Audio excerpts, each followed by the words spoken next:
오늘도 우리 영리교회 믿음의 가족들 위해 본성이 넘치는 귀하고 소중한 시간이 되기를 주님의 이름으로 축원합니다. 아멘. 오늘 아름다운 두 예수로 하나님께 영광을 돌리고 인하여 감사드립니다. 우리 다 함께 하나님의 성경 말씀 야고보서 1장 2절부터 4절의 이 말씀을 우리 같이 공독하도록 하겠습니다. 시작합니다. 내 형제들아, 너희가 여러 가지 시험을 만나거든 온전히 기쁘게 여기라. 이는 너희 믿음의 시련이 인내를 만들어내는 줄 너희가 아니라. 인내를 온전히 이루라. 이는 너희로 온전하고 교리하여 적은 것 부족함이 없게 하려 하니라. 아멘. 저는 오늘 이 말씀을 본문으로 삼아서 시련이 찾아왔을 때라는 제목으로 이 시간 같이 하나님의 은혜를 나누기를 원합니다. 말씀이 앞서서 제가 며칠 전에 이 기사를 보고 하여튼 요즘 제가 이 나이가 좀 들어서 그런지 조금 뭔가 이렇게 제 마음을 딱 보면 눈물이 조금 글썽거려요. 그러한 기사라서 내놨어요. 언제 기사입니까? 4월 13일 기사니까 며칠 안 됐지요? 근데 이거 한번 우리 같이 한번 읽어봐요. 시작합니다. 한 남편과 이혼 뒤 18개월 노숙한 캄보디아 여 경찰 도움으로 고향행. 딱 이 기사 제목에 이 한문이 딱 3개 들어가 있어요. 그러지요? 근데 이 한문을 아는 분들은 이게 뭔지 그냥 금방 잡히는데 이 한문을 잘 낯선 분들은 이게 뭔 소리야? 한 명의 남편과 이혼했다는 거야. 이게 뭔 뜻이야? 지금 이거 무슨 내용이에요? 한국 남편과 이거 딱 줄였어요. 그러지요? 한국 남편과 이혼한 지 몇 개월간을요? 그러니까 1년 6개월 동안을 노숙했다는 건 어디에서 살았다는 거예요? 집이 아니고 밖에서. 캄보디아 여. 이거 캄보디아 여자라는 거지요? 경찰 도움으로 고향 행이 뭐예요? 고향으로 갔다. 예, 여러분들이 아주 해석을 잘합니다. 이 기사 내용을 좀 들어가 볼까요? 캄보디아 국적의 40대 여성이 7일 인천국제공항에서 출국에 앞서 자신을 도와준 경남경찰청 범죄예방대응과 외사특화팀 송준 경감과 포옹하고 있다. 이 여성은 약 1년 6개월간 노숙 생활을 이어오다 경찰과 시민단체 등의 도움으로 고국에 돌아갔다. 아까 고국이 어디라고 그랬어요? 캄보디아. 그렇죠? 자, 가봅시다. 1년 반 넘게 경남 김해의 전통시장에서 노숙하며 각종 범죄에 노출됐던 캄보디아 여성이 경찰의 도움으로 무사히 고국으로 돌아간 사실이 알려지며 관심을 모으고 있다. 주한 캄보디아 대사는 어려움에 처한 자국민에게 희망을 되살려줬다며 해당 경찰관들을 직접 찾아 감사장을 전달했다. 13일 경남경찰청에 따르면 김해시 동상동 외국인 밀집지역에서 약 1년 반 동안 노숙해온 40대 캄보디아 여성 A씨가 경찰의 보호조치를 받고 안전하게 귀국했다.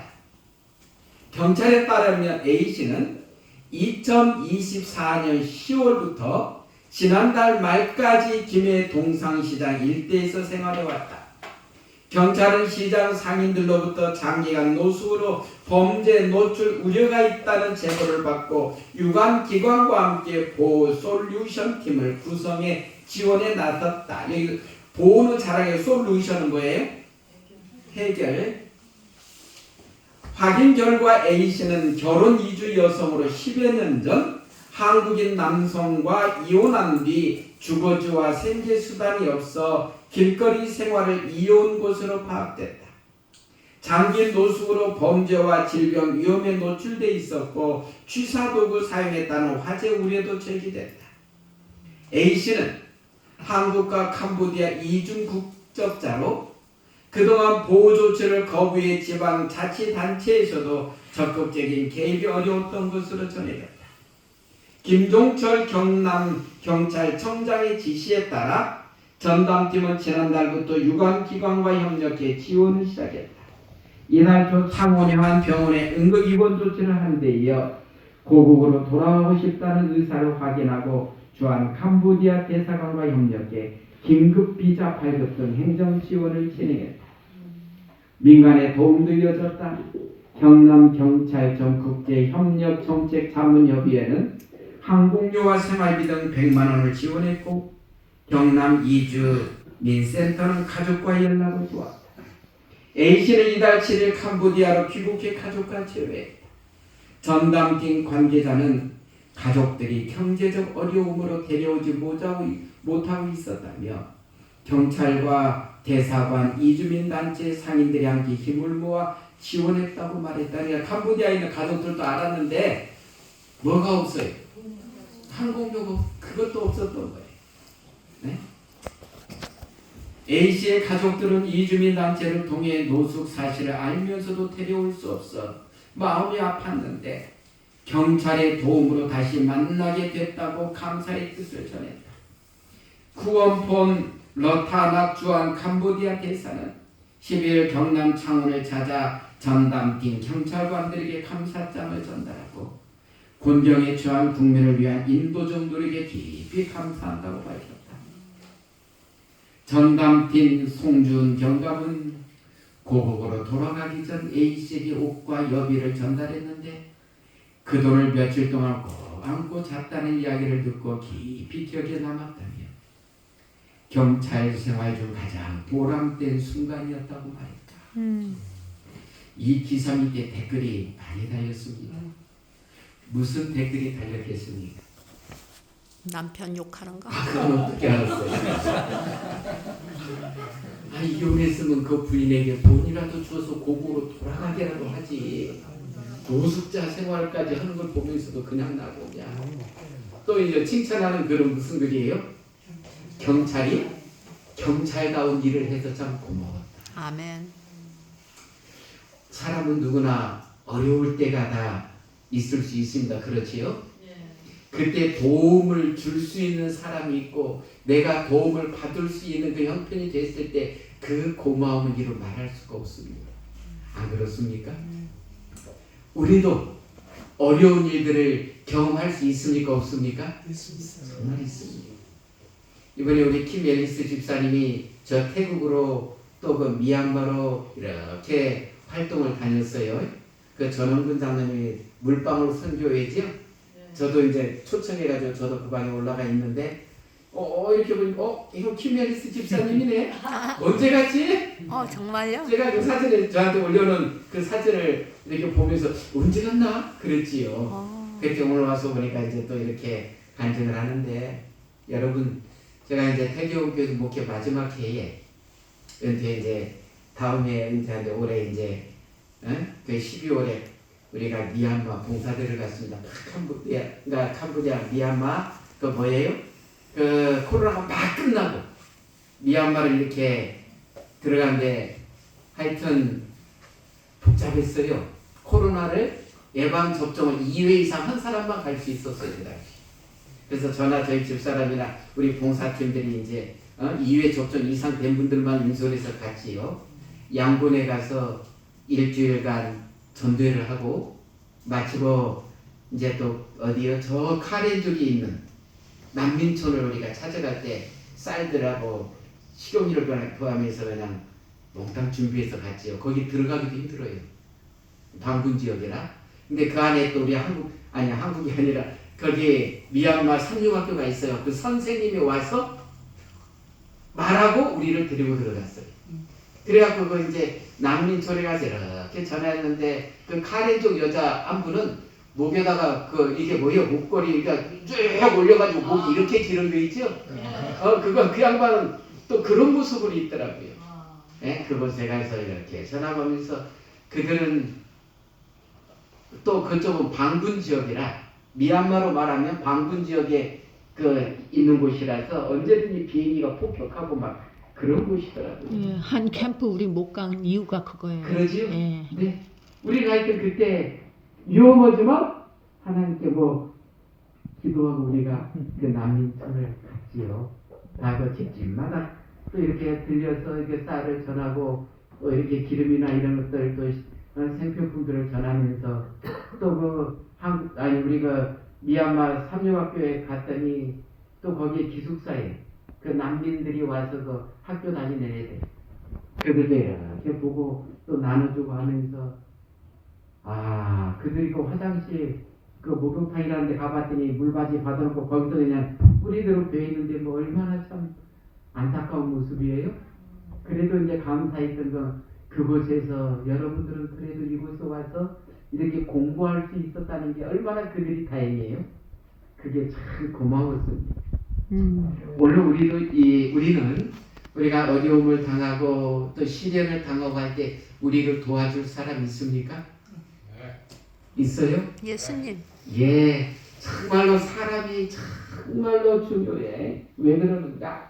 하나님께서는 도와주셔도 직접 우리 집에 쌀가마니 안 갖다 주셔요. 누구를 통해서요? 사람을 통해서 갖다 주시지 갑자기 하늘에서 그냥 쌀아가면 뚝딱 하고 망할 걸 안 놔두셔. 이번에 우리 김혜은씨 집사님이나 물방울 속의 전원분이나 이런 분들을 통해서 전원분 장로님도 후원자가 엄청 많아요. 그분이 보고하는 거 보면 해주는 분 있고 이렇게 또 그냥 해주는 분 있어갖고 그 자금을 가지고 가서 또 도와주는 거예요. 그 물방울 선배 이름으로. 참 그런 분들이 있다는 게 얼마나 감사한지. 아멘. 어쨌든 우리에게도 참 어려움이 있을 때 따뜻한 손을 펼 수 있는 우리도 그런 마음이 있으면 참 좋겠습니다. 그래야 이 세상이 좀 더 아름다워지고 밝아지지요. 아멘. 오늘 본문으로 가면 내 형제들아 너희가 여러 가지 시험을 만나거든 온전히 기쁘게 여기라. 이는 너희 믿음의 시련이 인내를 만들어내는 줄 너희가 알미라. 인내를 온전히 이루라. 이는 너희로 온전하고 구비하여 조금도 부족함이 없게 하려 함이라. 여기서 내 형제들아 너희가 여러 가지 시험을 만나도 온전히 기쁘게 여기라. 어디요? 여러분들이 어려운 시련이 닥쳤을 때 그게 기쁘게 맞아집니까? 그래요 안 그래요? 안 그래요. 제가 우리 한국삼육고등학교 그 교목으로 있을 때 제가 이제 한 성경 우리 목회실에 목회자들이 몇 명이 있는데 그 중에 또 성경만 옛날에 그 신학을 졸업하고 목회를 했던 하다가 이제 목회를 안 하고 있는 우리 여자 그분도 우리가 기간제 선생님처럼 모셔왔고 이제 성경 교사를 시켰는데 제가 이제 그 한국삼육고등학교 교목으로 있다가 이제 시간이 지나서 나왔는데 제가 그 같이 있던 그분이 유방암이 걸렸어요. 아이고. 근데 딱 그분이 하는 말이 신학을 하고 목회까지 했는데 하나님께서 저를 치셨다라고 표현하더라고요. 저기 하나님께서 치신 건가? 뭘 잘못했다고? 혹시 우리가 뭐 암이 걸리고 그러면 그건 하나님께서 나를 치신 거예요? 아니요. 그건 아니거든요. 왜 그러냐 하면 주로 암에 노출되거나 할 때 보면 우리의 그 생활 이렇게 들어가 보면 어떤 분은 유전적인 분들이 있고 어떤 분들은 생활이 또 그 병이 걸릴 수 있는 그런 환경에 자기를 노출한 분이 있고 근데 어떤 분들은 내 잘못도 없는데도 그 환경 때문에 노출돼서 아주 대단한 병을 앓는 분들이 있어요. 여러분 옛날에 우리나라 그 가습기 사건 잘 알지요? 그 가습기 회사에서 그 가습기를 사가지고 그들이 주는 약품을 넣어가지고 가습기 했는데 이것이 폐에 치명적인 역할을 하는 거인데 몰랐어요. 그래갖고 그 당시 그 가습기를 쬐고 자란 어린이들은 다 거의 다 폐가 문제가 있어갖고 정상적인 생활을 못해요. 그건 외부적인 잘못 때문에 일어나는 거예요. 와. 그리고 어떤 분들은 또 내가 담배를 너무 좋아해가지고 또 뭐에 노출됐어요? 폐암을 걸리고. 그래서 이렇게 보면 원인들이 이렇게 들어가 보면 나름대로 있거든요. 그런데 그것이 하나님께서 하신 일은 아닌데 우리 특히 그리스도인들도 그런 어려움이 주어졌을 때는 하나님께서 나를 치셨다라는 표현을 딱 듣고 저건 하나님께서 치신 게 아닌데 저는 이제 그 생각이 다 오더라고요.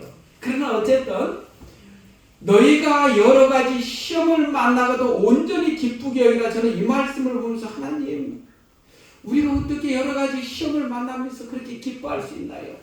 제가 항상 그 성경 말씀을 읽으면서 가끔 제가 생각하는 건 항상 기뻐하라, 쉬지 말고 기도하라, 범사에 감사하라. 이는 그리스도 예수 안에서 너희를 향하신 하나님의 뜻이라는 말씀을 저도 어떨 때는 일부러 기억을 해요. 왜 그러냐면 제가 어떨 때는 저도 살면서 힘든 일이 있었을까요, 없었을까요? 왜 없었겠어요? 당연히 힘든 일이 있었죠. 그럴 때 하나님, 이럴 때도 제가 어떻게 기뻐하란 말입니까? 이럴 때 어떻게 감사하란 말입니까? 솔직히 저도 하나님께 목사지만 그런 질문을 던질 때가 있었어요. 그러나 어쨌든 그래도 하나님께서는 왜 감사하라고 하시는가? 그것 때문에 스트레스 받고 잠 못 자고 밤새 끙끙 앓으면 누구만 더 손해요? 나만 더 손해요. 그때가 하나님께서 감사하라고 하시니까 저 감사하겠습니다. 하나님께 다 맡기고 저 이 밤 잡니다. 그 다음 하나님께서 해주십시오. 이런 마음을 잡고 자면 어때요? 얼마나 그 밤도 먼저 하나님께 다 맡겨버리니까 내 마음이 그렇게 편안하고 잠을 잘 잘 수밖에 없습니다. 그리고 기도한다는 게 얼마나 참 좋은지. 저희 어머니께서 올 1월 달에 이제 작년까지 시골에서 이제 주로 혼자 사셔서 요양보호사가 오고, 저희 어머니가 우리 연세가 이제 몇 살이라 그랬지? 102살이요. 1925년생입니다. 대단하시다. 저희 집에 처음에 와가지고는 그냥 우리가 저녁에 수면제를 드렸어요. 이게 병원에서 그 전에부터 시골에 있을 때부터 좀 수면제 처방을 해줬더라고요. 근데 수면제를 드셔도 잠 안 주무실 때는 막 밤이 새려 그래요. 네? 그래서 정말 하나님께 이제 기도를 드렸지요. 그리고 이제 얼마 전부터는 제가 이제 어머니 방에 들어가서 한 10 정도 좀 지나서나 이렇게 되면 어머니하고 이제 유자를 덮어들어 제가 하나님께 간절히 기도하고 나오는데, 요즘은 수면제를 안 드신 지 오늘 3달이 넘었거든요. 그런데도 잘 주무셔. 아멘. 우리를 이제 안 깨워요. 얼마나 감사한지. 아멘. 하나님, 그래 하나님 감사합니다. 이러면서 요즘 제가 삽니다. 네? 어쨌든 여러 가지 시험을 만나도 온전히 기쁘고, 여기서 여러 가지 시험은 예수님을 믿음으로 말미암아서 이르러 오는 시험들이 주로 이 속에 포함이 돼요. 왜 그래요?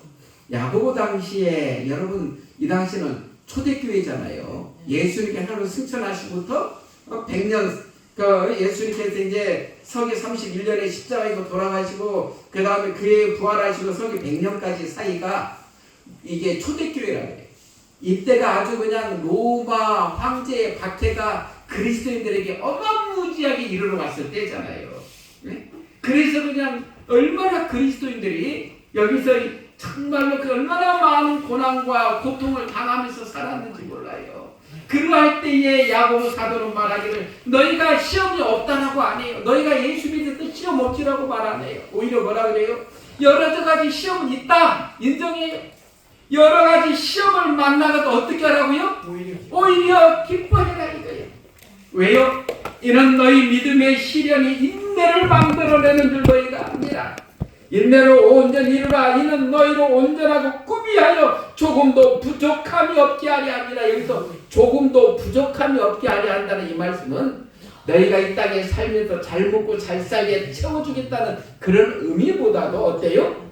하늘에 가서 우리가 영원히 누릴 것, 그것을 바라보면서 지금 사도 야고보는 쓰고 있는 거예요. 그렇다면 참으로 이렇게 예수님을 믿음으로 인하여 이르는 시험들에 대해서 우리가 좀 더 살펴요. 제가 이제 좀 더 들어갈 거예요. 왜 그리스도인에게 시련이 이르러 오는가? 우리가 예수 믿고 요한 3서 2절에 보면 사랑하는 자여 내 영혼이 잘된 같이 내가 범사에 잘되고 강건하기를 내가 간구하노라. 이건 여의도 순복의 조영진 목사님의 삼박자 구원론이 요한 3서 2절이거든요. 예수 믿으면 뭐든지 병도 낫고 부자도 되고 잘 산다는 것이 그의 삼박자 구원론이었거든요. 예수 믿으면 다 병도 낫고 부자도 되고 모든 것이 잘 되고 건강할 줄 알았는데 왜 나에게는 시련이 온다는 말입니까? 라는 그런 분들이 있습니다. 그렇지요. 다 그 말씀이 적용되는 게 아니고 어떤 분들에게는 또 이 말씀이 적용돼요. 왜 그리스도인에게 시련이 일어오는가? 또 베드로는 이렇게 말합니다. 너희가 이제 여러 가지 시험을 인하여 잠깐 근심하게 되지 않을 수 없었으나 이건 진실한 마음이에요. 그러죠? 우리도 시련이 오면 근심합니다. 오히려 크게 기뻐하도다. 너희 믿음의 시련이 불로 연단하여도 없어질 금보다 더 귀하여 예수 그리스도에 나타나실 때의 칭찬과 영광과 존귀를 얻게 하려 함이라. 이곳에서 베드로는 우리에게 여러 가지 시험이 올 때 오히려 뭐하는 자가 되라고요? 기뻐하는 자가 되래. 혹시 우리 중에 나는 암 환자가 되었고 지금 굉장히 힘든데 기뻐할 수 있을까? 나는 우리 집이 지금 재정적으로 굉장히 어려운 그런 가운데인데 나는 기뻐할 수 있을까? 이렇게 질문할 수 있어요. 그러나 말씀은 뭐라고 이야기해요? 오히려 기뻐하라는 거예요. 왜요? 왜 그래요? 여기 보니까 이유가 뭐예요? 너희 믿음의 시련이 불러 연단하여 너 없어질 금보다 더 귀하게, 그리고 예수님이 나타나실 때 칭찬과 영광과 그때 존귀를 얻게 하려 함이라고요. 또 봅시다.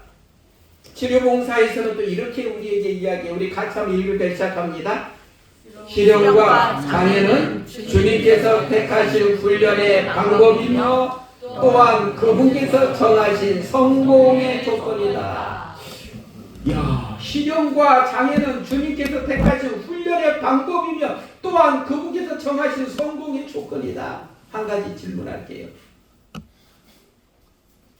부자 나라에서 전도하기 쉽습니까? 가난한 나라에서 전도하기 쉽습니까? 가난한 나라. 해봤지요? 예. 제가 함성일 고등학교 있을 때 우리 교장 선생님과 선생님들을 데리고 필리핀 마사왕, 저 다바오에 있는 거 아주 마사왕이라는 곳에 가서 이제 전도를 했습니다. 그런데 그곳에서 전도를 하는데요, 우리가 저녁 식사를 보통 300명에서 500명이 모이는데 저녁 식사를 제공하자 그래요. 여러분들 300명에서 500명 저녁 식사를 제공한다. 전도회에서. 어디 우리 현리교회 여집사님들 뭐부터 나와요? 아니. 네? 한숨부터 나와. 아이고 300에서 500명을 어떻게 밥을 해줘? 이건 생각만 해도 뭐가 아파요? 머리가 아파. 그래도 하자. 그래서 이제 우리가 돈만 주래요. 자기들이 다 알아서 온다고. 그래서 해자. 해갖고 이제 돈을 줬어요. 돈도 많이 더 달라고 안 해요. 이 돈 갖고 어떻게 300에서 500명을 먹이나? 그리고 그렇게 많이 오나 갔더니 교회당은요, 딱 이거 반절만 해요. 그 마사왕 교회당이. 그러니까 교회당에서 예배를 못 드리고 그 마을 한가운데 천막을 쳤어요. 그리고 의자는 어떤 의자인지 알죠? 그냥 길쭉한 판자 같은 거 갖다 올려놓은 거예요. 천막에. 예? 그래갖고 이제 그곳에서 전도를 하는데 밤에 그렇게 300, 500명이 이 마을에 안 보이는데 어디서 다 오나 했더니 우리가 옛날에 보면 긴 트럭이 있어요. 5톤짜리인가? 화물차 아주 긴 거예요. 거기다가 밤이 된가 사람을 꽉 채워서 오네요. 우리나라 같으면 지금 트럭 그 화물칸에 사람 태워서 오면 어떻게 돼요? 다 잡고 이건 큰일 나지요. 그런데 그 길도 안 좋은데 거기다 그냥 꽉 채워서 오는 거예요. 와, 이거 사고라도 나면 큰일 나는데 그들은 그런데 사고도 안 나고 다니기. 네? 그래갖고 왔는데 이제 드디어 이제 이렇게 왔더니 오후부터 밥을 준비하는데요. 네? 밥도 그냥 그 통나무 같은 밑에 해가지고 이만한 그 솥에다 밥을 해갖고 계속 이만한 대나무 솥굴에다 막 들어 부어요. 하여튼 몇 시간을 밥을 해요. 그 다음에 반찬은 뭐 만드는 거 봤더니, 에? 생선을 딱 이만하게 토막 내가지고 기름에다 튀겨요. 간은 좀 했겠지요. 안 먹어봐서 제가 몰라요. 에? 그렇게 해가지고 다 튀겨갖고 또 그냥 몽땅 해놔. 그 다음에 저녁 집회를 이제 그들이 밤에 왔잖아요. 그러면 한 7시부터 이제 저녁 집회를 시작하면 배가 고프는데도 이제 저녁밥을 안 줘. 왜요? 주면은 안 돼. 들고 가버리면 안 되니까. 그래서 어떻게 저녁밥을 주나 했더니 비닐봉지를 딱 이만큼 길쭉하더니 먼저 제일 밑에다 밥을 한 이만큼을 넣어요. 그다음에 위에를 또 뭘로 묶어. 그런데 거기다 생선 한 토막을 또 튀긴 것을 줘요. 그래갖고 묶어서 이게 저녁 식사예요. 우리 같으면 그것 어떡하는 큰일 나지요. 네? 근데 그들은 그게 그렇게 소중해요. 그게 그래서 저녁 집회 다 마치고 나면 이제 그걸 줄 서 가지고 다 하나씩 받고서 다시 트럭 타고 온 사람들은 트럭에 타고 그래 갖고 가서 저녁을 먹어. 전도회 마치는 안식일날 그때 약 50명이 우리가 침례식을 계곡에서 했어요. 네?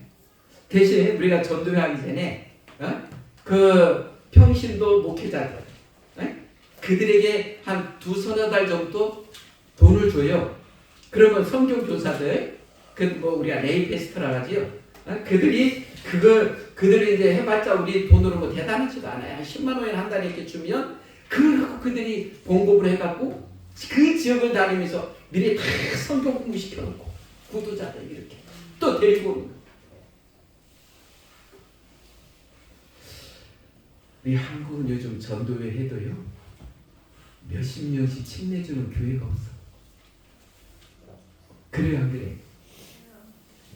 부자로 갈수록 예수님 잘합니다.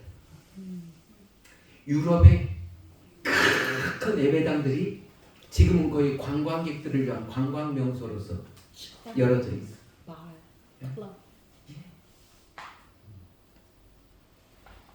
부자로 갈수록 예수님 합니다. 오히려 시련과 장애가 어려운 환경일수록 누구를 더 찾아요? 하나님을 더 찾습니다. 아멘. 그래서 시련과 장애는 주님께서 택하신 훈련의 방법이며 또한 그분께서 정하신 성공의 조건이다. 너무 부자고 잘 될 때는 하나님께 감사함을 잘 몰라. 오히려 어려움이 있을 때 하나님을 찾는 그런 위치로 되는 사람들이 너무 많아. 그렇지요? 그래서 때로는 그를 구원하시기 하나님께서 일부러 병을 들으라고 안 했지만 그의 환경이 그런 환경 속에 빠져 들어가니까 병도 걸려요. 그들을 오히려 하나님께서는 그가 병에 걸리지 않았으면 하나님을 찾지 않은 사람이 병에 걸려서 하나님을 찾는 사람들이 또 얼마나 많은지 몰라요.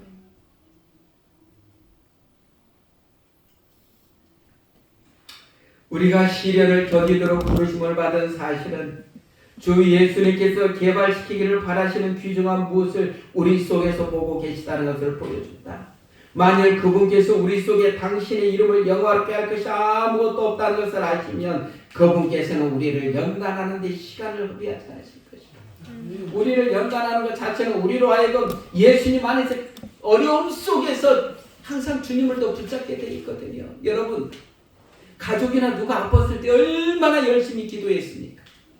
평소에 그렇게 기도했습니까? 그러지 않습니까? 오히려 하나님을 더 많이 찾고 그 속에서 우리는 연단이 된다는 거예요.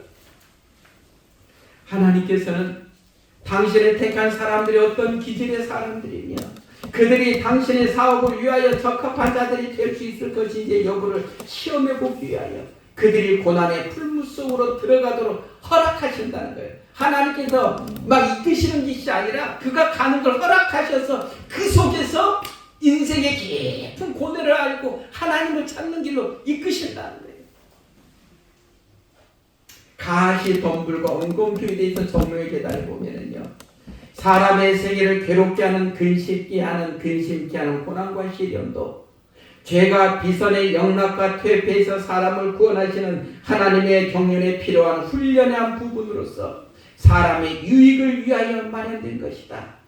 이 세상이 비록 타락하긴 하였으나 모두가 슬픔과 피해뿐만 아니라 천연 그 자체 가운데서 희망과 위안의 기회를 찾을 수 있다. 엉겅퀴에도 꽃이 피고 가시 덩굴에도 장미꽃이 피고 어려운 시련 속에 아름다운 장미꽃을 우리는 볼 수 있고 어려운 시련 속에 우리는 엉겅퀴 예쁜 꽃을 볼 수 있다는 거지요. 인생이 어려울 때 그것이 항상 가시만 있고 그러지 않는다는 거예요. 그 속에서 진정으로 하나님을 만날 수 있는 우리는 장미꽃과 같은 아름다움을 우리는 찾을 수 있다는 거예요. 그래서 나에게 어려움이 있을 때 정말로 원망과 이거보다는 어때요? 하나님께 더 많이 기도하고 나아가실 때 우리는 그 속에서 장미꽃과 같은 아름다움을 우리는 하나님의 그 사랑을 찾을 수 있다는 거예요. 이 내용을 우리가 잘 알지요. 잘서 고음한 여사는 애벌레가 나방이 되는 것을 1년 동안 관찰한 뒤 다음과 같은 얘기를 했습니다. 맨 처음 번데기에서 나방이 나오는 것을 관찰하게 되었을 때 저는 작은 구멍으로 안간힘을 쓰면서 나오려고 하는 나방이 너무나 불쌍해서 가위로 구멍을 넓혀 주었습니다. 착한 일 한다고 했지. 그러나 큰 구멍으로 쉽게 빠져나온 나방은 방구석을 기어다닐 뿐 가엾게도 날지를 못했습니다. 너무 일찍 그리고 너무 쉽게 번데기에서 나왔다 하셨습니다. 번데기에서 나올 때 막 이렇게 몸을 막 힘들게 하고 나와야 온몸으로 그 힘이 또 뻗어나간다네요. 사람들은 시련이 없는 삶을 동경하며 시련이 없는 삶이야말로 축복받은 삶이라고 생각합니다. 그러나 시련이 없다면 우리는 온전한 인격을 갖출 수 없습니다. 그러므로 시련은 오히려 축복일 수 있습니다. 그게 그렇습니다. 그러지요? 연애하다가 시련을 당해본 사람이 나중에 그런 사람들을 상담해 줄 수 있어요. 아픔을 겪어본 사람이 그러지요? 호레비가 과부를 상담해 주는 게 더 쉽고 과부가 호레비를 상담해 주기가 더 쉽지. 부부간에 행복하게 잘 사는 우리 킴 애리스가 아무리 설명해 줘봤자 그들은 뭐라 그래요? 당신이 내 입장에서 봤어. 그렇게 나온다는 거예요. 그러지요? 침례 요한은 순교 당해야만 했나? 이거 넘어갑시다. 시간이 벌써 바꿨어. 오늘 또 좀 늦게 시작을 했지만은요. 그렇다면 시련 대처법은 어떻게 해야 될까?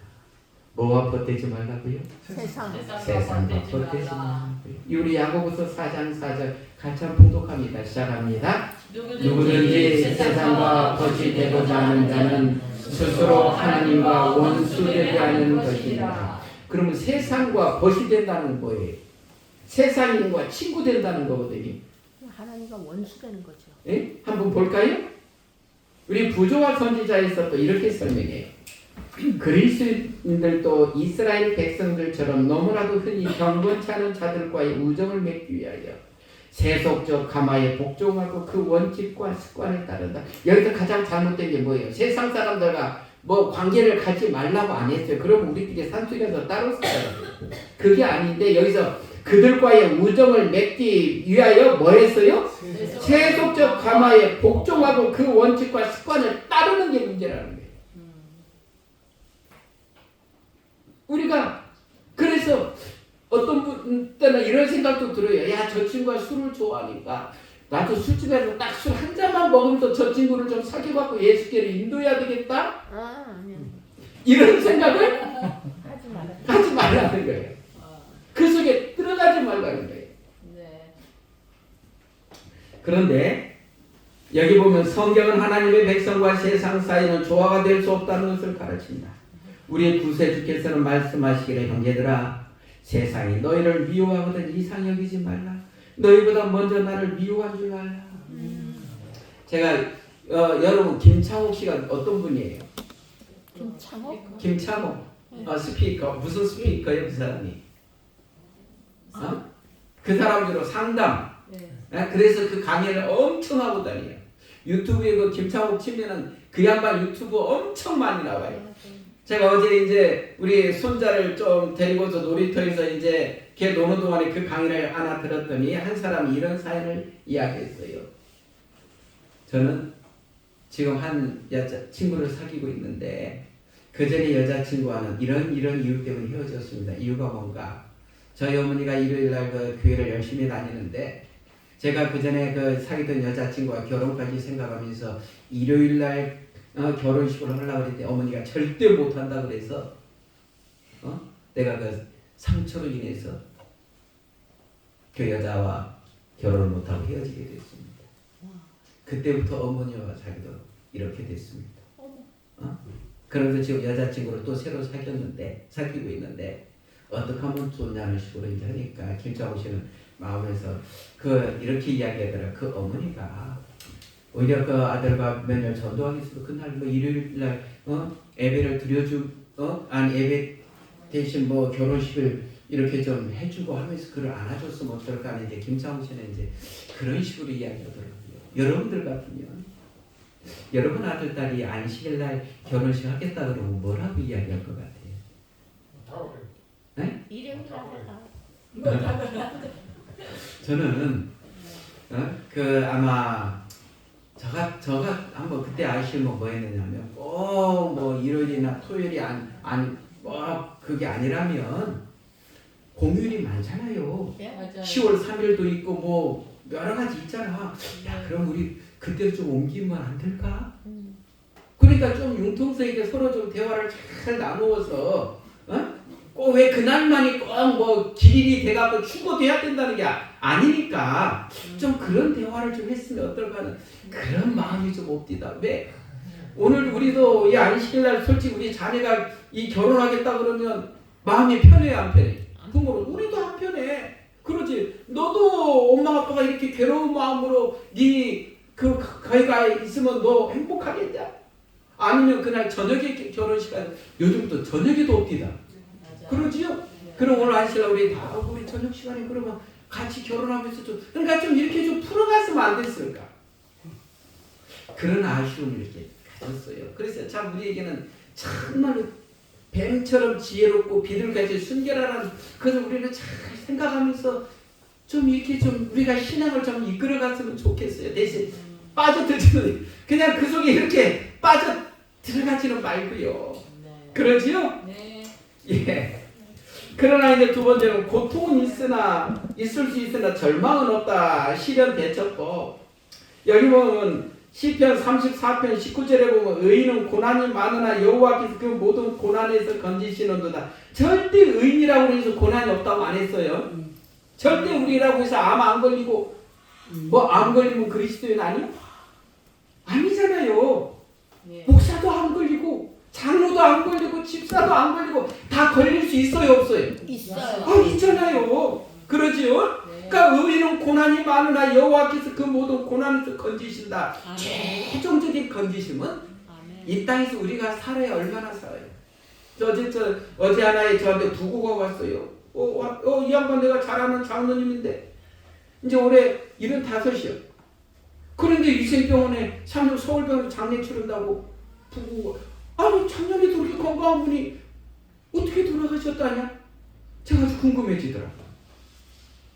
우리 인생은 그러나 중요한 건 이 땅에 뭐 70 살고 죽던 80 살고 죽던 뭐 누구는 뭐 100살 살고 죽던 제일 중요한 건 이 땅에서 살면 내가 10년 더 살 수 있고 덜 살 수 있지만 그보다 더 소중한 건 뭐예요?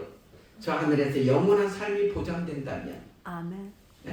그 나머지 것들은 왜요? 이 쉽지 않은 세상 내가 뭐 10년 20년 더 살 수도 있지요.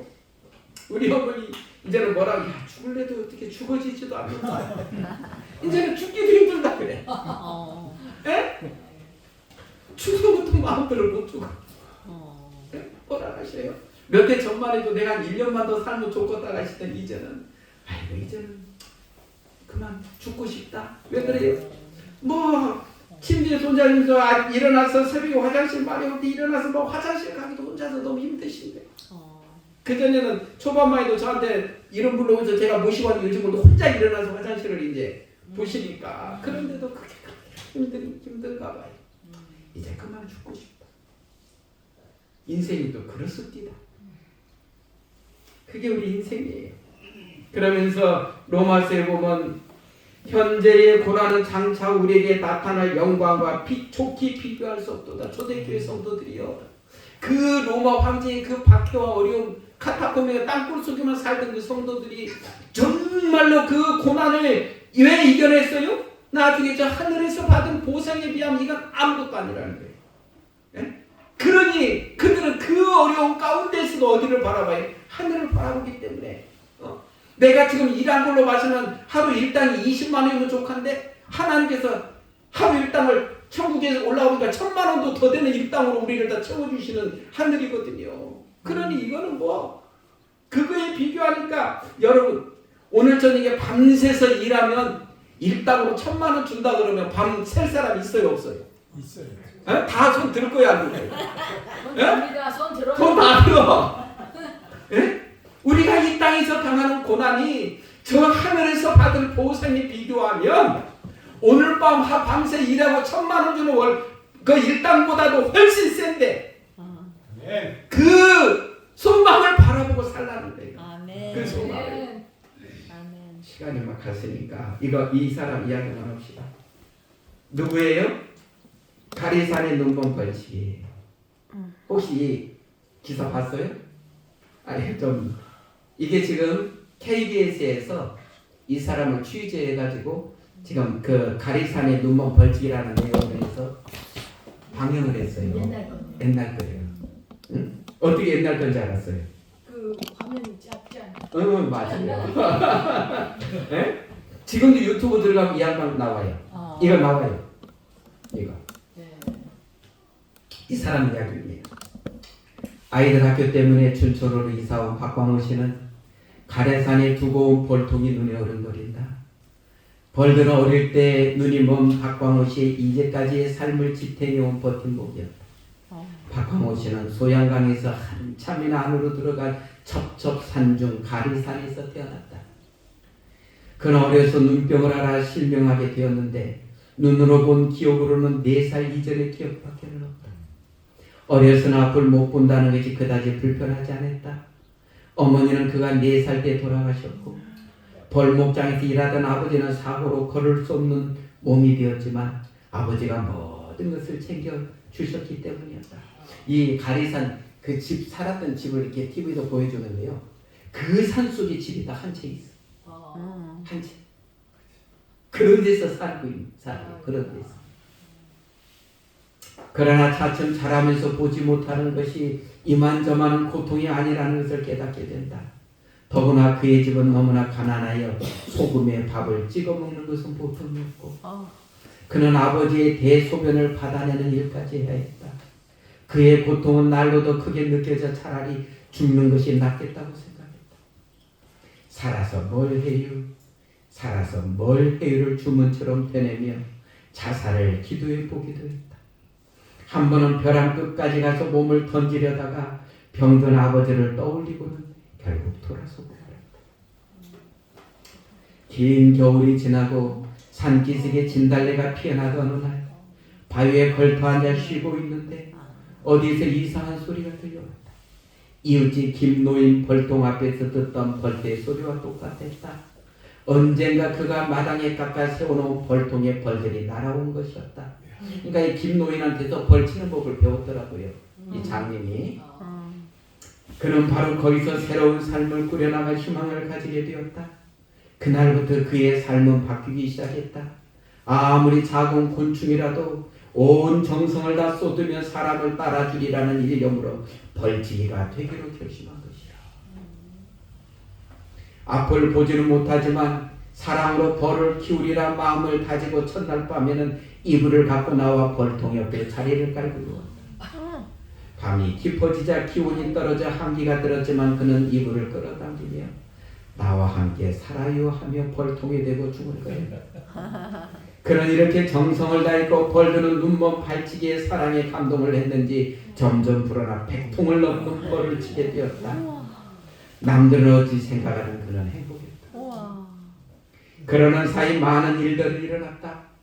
200만 원만 있으면 눈을 뜰 수 있다는 서울 의사의 말에 2년 동안 부지런히 돈을 모았으나 아버지가 돌아가심으로 장례 비용으로 쌓인다. 이때 이 사람이 200만 원을 가지고 병원에 갔어야 돼. 이때. 근데 이 KBS가 하는 그 프로를 제가 이렇게 봤더니 사람들이 야속해. 이 사람이 이제 눈 뜰 수 있다는 그 희망을 갖고 벌을 열심히 치고 그걸 팔로 장터를 이제 직접 가져가요. 사람들이 오는 도매꾼한테 팔면 약하니까. 그러니까 아버지가 야, 그걸 왜 가지고 가냐 아버지. 내가 빨리 돈을 더 벌어야 돼. 뭐 할 수 있어야 그 안과에 가서 봤더니 아직 시신경이 살아있는 거예요. 그 당시 200만 원이면 시신경 수술을 할 수 있다고 하니까 그냥 2년 좀 하는데 그 벌 팔로 지게다 짊어지고 내려가는데 승용차 한 대 가다가 서요. 두 남자가 나오더니 당신 꿀 팔 거냐? 팔 겁니다. 그때 가면 저는 이 사람들이 좀 후하게 쳐줄만 했더니 꿀 2병씩을 가지고 장님 걸 보더니 그냥 차로 가. 그러니까 이 사람 젊은이가 그냥 그거 내 거라고 가지고 가면 안 된다는데 차 타고 가버려. 그런 사람이 있습니다 세상에. 세상에. 나 깜짝 놀랐어. 어떻게 이런 사람이 있나? 나중에 이 사람이 2% 보면 뭘 하겠을까? 다시 돈을 모아 달려갔지만 그동안 그의 시신경은 이미 말라 수술이 불가능해졌다. 이때가 이제 그 TV에서는 8년 됐다 그래. 그러니까 자기가 검사하고 갔지 8년 만에 나타난다. 병원에.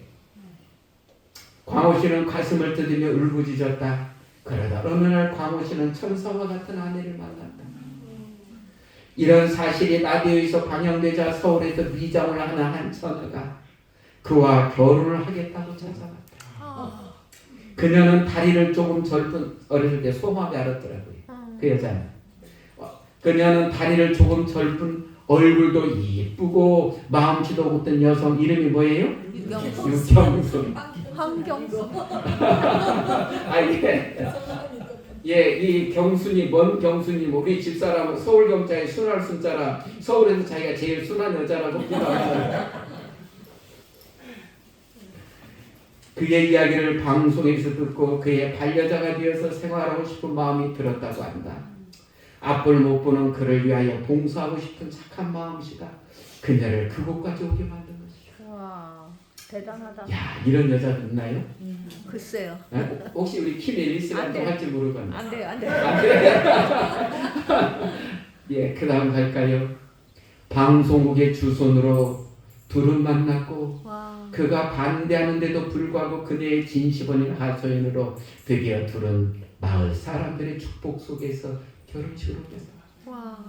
나이 40 된 노총각이 그것도 앞을 못 보고 결혼은 꿈에도 생각하지 못했던 그가 30이 아직 안 된 예쁜 여성이랑 살게 된 것이다. 얼마나 아름답고 행복한 결혼식이었을까요? 그의 마음은 얼마나 기뻤을까요? 세상에 얼마나 행복했겠어요. 그런데 그 다음 내용은 안 보여주고 싶지만 보여줍니다. 왜?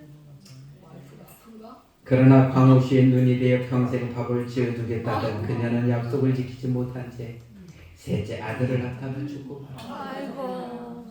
광호 씨가 아내를 묻고 집으로 돌아오자 방 안에는 이제 갓 태어난 아기와 2살, 3살이 딸아이가 울고 있었다. 광호 씨는 더듬더듬 아이들을 안고는 큰 소리로 울었다.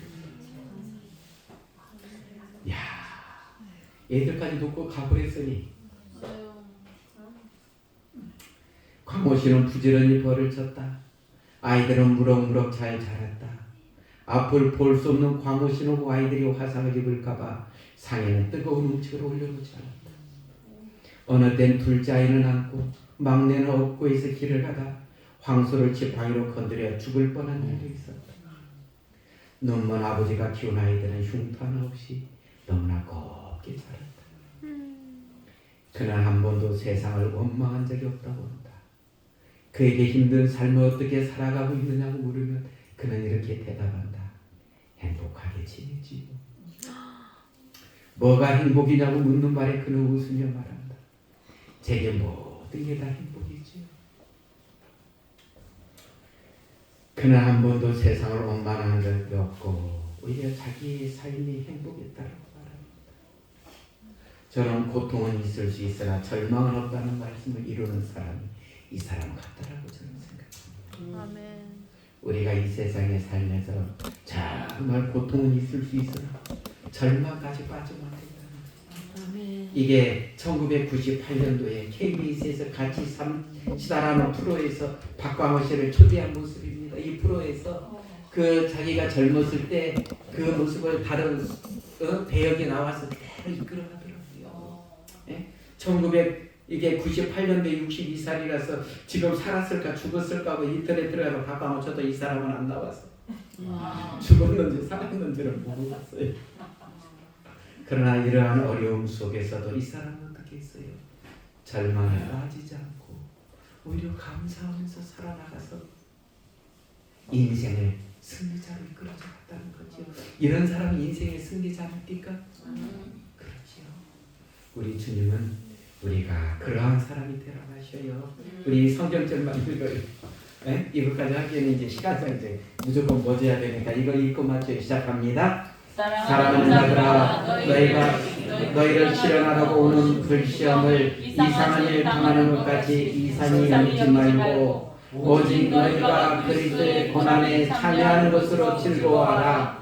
이는 그의 영광을 나타내실 때에 너희로 즐거워하고 기뻐하게 하려 함이라. 아멘. 아멘. 시련에 없을 수는 없지만 닥칠 때에 시련에 무너지는 자가 아니라 주님 안에서 주님 붙잡으면서 그 시련을 승리로 이끌어가는 우리 모두 믿음의 가족들이 되시기를 주님의 이름으로 축원합니다. 아멘. 주님은 오늘도 우리를 사랑하십니다. 아멘.